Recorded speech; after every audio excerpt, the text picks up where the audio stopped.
வாழ்வில் வார்த்தை ஊழியங்கள் வழங்கும் இன்றைக்கான இறை வார்த்தை.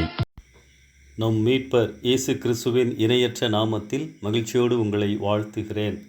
சவுலின் குடும்பத்திற்கும் தாவீதின் குடும்பத்திற்கும் நெடுநாள் யுத்தம் நடந்தது.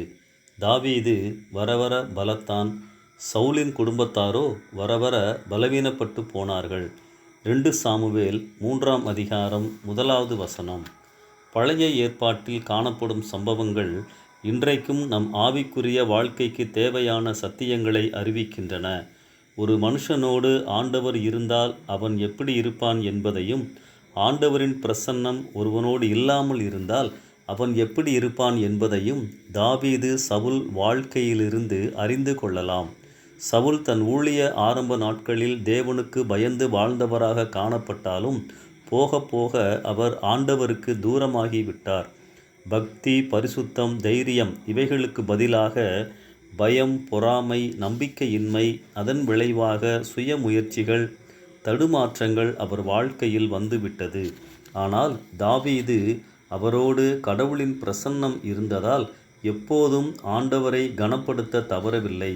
சவுல் உயிரோடு இருந்தபோதும் அவர் இறந்த பிறகும் தான் ராஜாவாவதற்கு எந்த விதத்திலும் குறுக்கு வழியில் அவர் முயற்சிக்கவே இல்லை. தன்னிடத்தில் ஆட்கள் இருந்தும் சவுலை, அவன் குடும்பத்தினரை கொலை செய்ய, முழுவதுமாக அழித்து போட வாய்ப்புகள் இருந்தபோதும் அவர் அப்படி செய்யவே இல்லை. அவருடைய வாழ்க்கையில் சில பலவீனங்கள் இருந்தாலும் நேர்மையாக இருந்தார். கடவுளின் நேரத்திற்கு காத்திருந்தார். கடவுள் தெரிந்து கொண்டவர்களை அவர் எப்போதும் அழிக்க நினைத்ததில்லை. அப்படி தெரிந்து கொள்ளப்பட்டவர்கள் தாவீதுக்கே எதிராக இருந்தாலும் அவர் அவர்களுக்கு எதிராக ஏதும் செய்யவில்லை. தன்னை தேவன் அதற்காக அழைக்கவில்லை என்பதை தெளிவாக உணர்ந்திருந்தார். பிரியமானவர்களே, கர்த்தரோடு இருப்பவர்கள் கர்த்தரின் கரத்தில் தங்களை அர்ப்பணித்திருப்பார்கள். நம்பிக்கையோடு காத்திருப்பார்கள். நேர்வழியில் நடப்பார்கள். பிறரின் தந்திரங்களை, சூழ்ச்சிகளை, மறைவாக செய்யும் சதிகளை குறித்து கலங்க மாட்டார்கள்.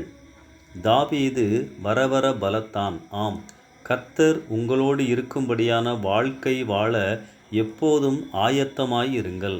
உங்கள் வாழ்விலும், வேலையிலும், வியாபாரத்திலும், ஊழியத்திலும் பலப்படுவீர்கள். அனுதின தேவை ஆண்டவரின் பிரசன்னமே. இந்த சிந்தனையோடு இந்த நாளை ஆரம்பிப்போம். கர்த்தர் உங்களை ஆசீர்வதிப்பாராக. ஆமென்.